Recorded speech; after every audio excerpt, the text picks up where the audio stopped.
So what changed? Well, basically, it was obvious to most people who thought about it deeply and didn't just accept all the NASA PR, because NASA PR is great, people think NASA is wonderful. But people who thought about it realised this was actually pretty stupid. We're spending bucket loads of money going nowhere at hideous expense. There's something Elon Musk calls his idiot index. You work out the cost of all the raw materials in a piece of equipment versus the actual cost. Now, the actual cost is always going to be higher because it includes labour costs and so on. Maybe it should be 2 or 3 or 5 times higher, but for space rockets it was like 1,000,000 times higher.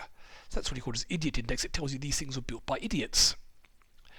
There's a small group of self-described space pirates who kept the dream alive of space travel, who realised that the whole way that NASA was doing things was insane, and they tried to change things. This is very hard because there were very strong vested interests who liked things the way they were. Lots of bucket loads of money going to aerospace companies, and who cares if no rocket ever launches or it launches at hideous cost. So these people were attacked, harassed, and eventually sidelined and lost their careers in NASA because of this. But in the process, they managed to carve off a tiny sliver of NASA's fundings, only a few % of it, to pay for private companies to develop rockets. So the idea was, let's do a competition. Maybe a private company can do things better. They'd basically given up on fixing NASA. NASA was too bureaucratic and too captured by vested interests. But if we can give a bit of money to a private company, maybe they can actually think differently and do things a different way. Now, for a long time it didn't work very well. There were lots of private companies who said, yes, the way that existing companies do the space launch thing doesn't make any sense. It must be much cheaper. But building rockets is very hard. It's only just possible to use a chemical rocket to get into orbit. And so they tended to fail. They ran out of money. They got caught in a web of engineering problems and the money ran out. But a few succeeded, and most noticeable among them is Elon Musk's company, SpaceX. SpaceX started off with building the small Falcon 1, then went on to the Falcon 9. Falcon Heavy is now working on Starship. So since it was first founded in the early 2000s, it's come to completely dominate the launch market. So I think 60% of all launches in the world made in recent years have been made by SpaceX. They will launch often more than once a week at the moment. They're aiming at maybe 100 launches in a year, whereas all the other companies might manage 2 or 3 launches. So the vast majority of things launched into space in the last couple of years have been launched by a private company, SpaceX, and also the vast majority of satellites in space are owned by SpaceX. It's the Starlink satellite communications thing, which has over 10,000 spacecraft in orbit at the moment. So why is SpaceX so cheap? Well, partially it's because their rockets are designed to be reusable. I mean, imagine how much it would cost to fly to Bali if after every flight you had to throw away the aircraft. It would be hideously expensive, no one would do it. And that's how other companies do their rockets. Each rocket is used once only. You build an incredibly expensive piece of high technology, fire it once, throw it away, build another one. SpaceX's rockets, well, the Falcon 9 is mostly reusable. The bottom stage of most of the engines is reusable. The Starship, if they get it working properly, will be 100% renewable. And capable of being turned around and launched again within hours, much like an actual commercial aircraft, and therefore bring the price down a lot. But saying SpaceX is cheap because it's reusable is putting the cart before the horse. SpaceX, first of all, was cheap even before its rockets were reusable. It was about 3 times cheaper than anybody else at least. But how come SpaceX, with a relatively tiny budget, was able to develop reusable rockets, whereas NASA, with budgets 10 to 30 times higher, were not? Now, Elon Musk is a highly controversial person at the moment and widely hated in many parts of the world. I'm not going to tell you he's a nice guy because he isn't, but there is absolutely no doubt that he's done something quite remarkable here, and I want to talk about some of the ways in which he's contributed to this. One thing is he has an insane focus on cutting costs and doing things quickly.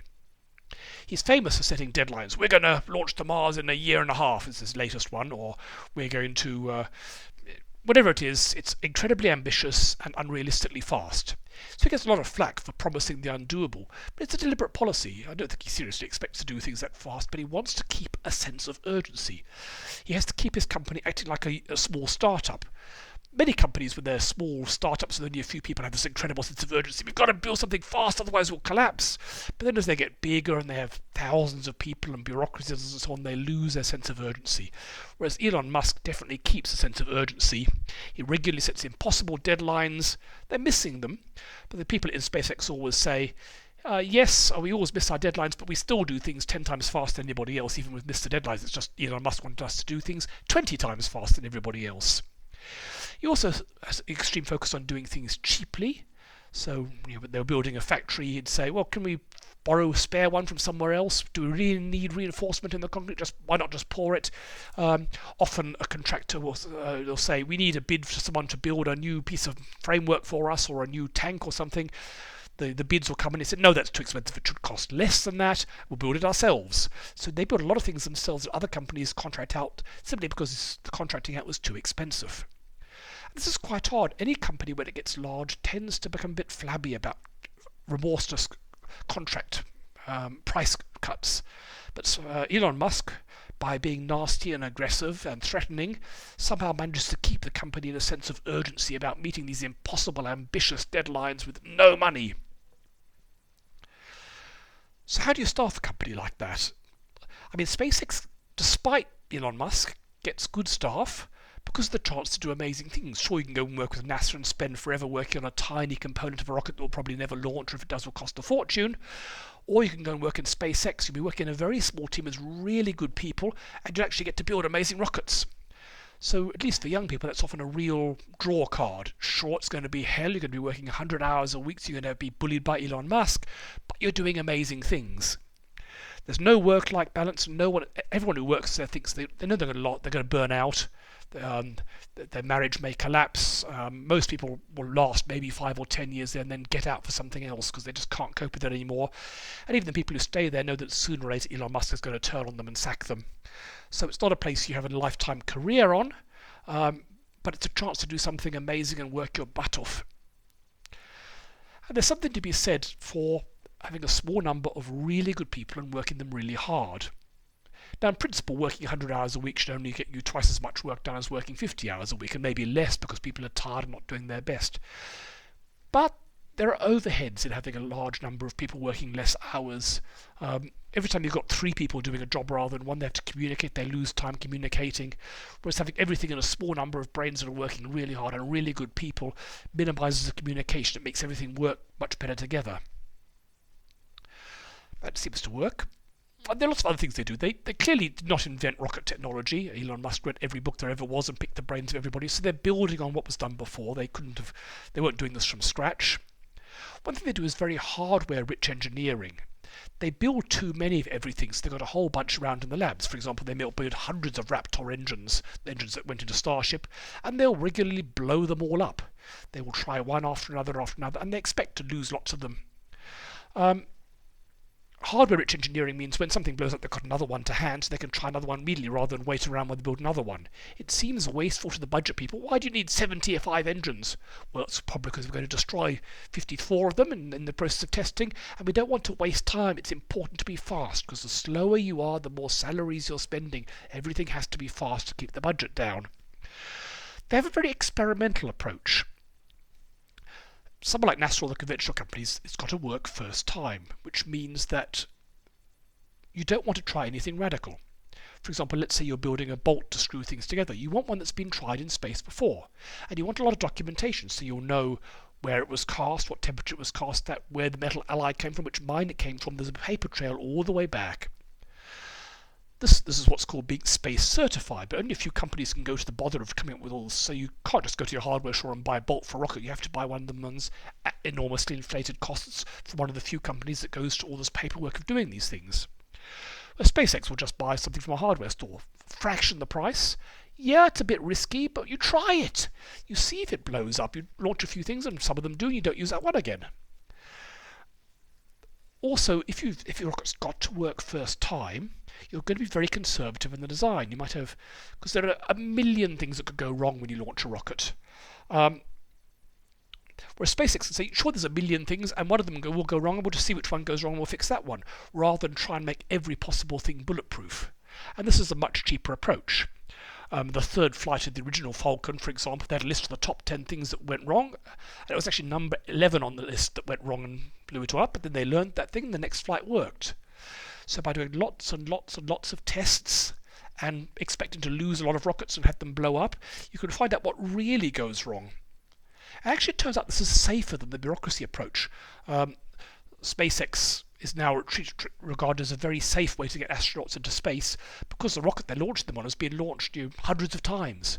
So you've launched it hundreds of times, you've got really good data, and you know it's becoming reliable. Whereas the very expensive rockets made by their competitors, they might only launch 2 or 3 times. Sure, there's a lot more paperwork, but they have so much less experience. They have a disrespect for regulation. They hate the fact that bureaucracy slows them down and will often sue the bureaucrats or protest or go for political lobbying or just ignore the regulation. An important thing is that design and manufacture must be integrated. In most companies, you get designers in one firm and maybe 1,000 kilometers away, the people manufacturing it.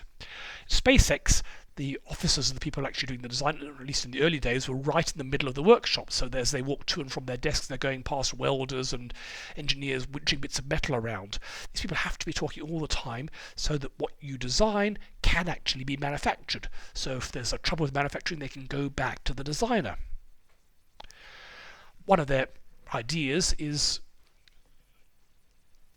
the way you normally work these things, when you're building anything with a large number of people, is have requirements.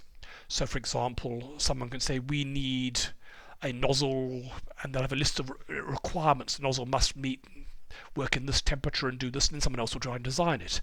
SpaceX has always questioned the requirements. Why is a requirement what it was? For example, at one stage they needed to have an emergency abort system on their rocket, and they were given a requirement by NASA, and the requirement said it had to be able to survive in this enormous range of temperatures. And that meant they couldn't use normal batteries. They had to use some incredibly expensive custom battery. And they asked, why does the requirement say it needs such an enormous range of temperatures? Probably because it was borrowed from the military, where you do need these things. But they went back and said, we don't think the temperature is going to get anywhere this high or this low. In fact, it can't. Can we just have a smaller range of temperatures? And that means you can build something much cheaper. So always question the requirements.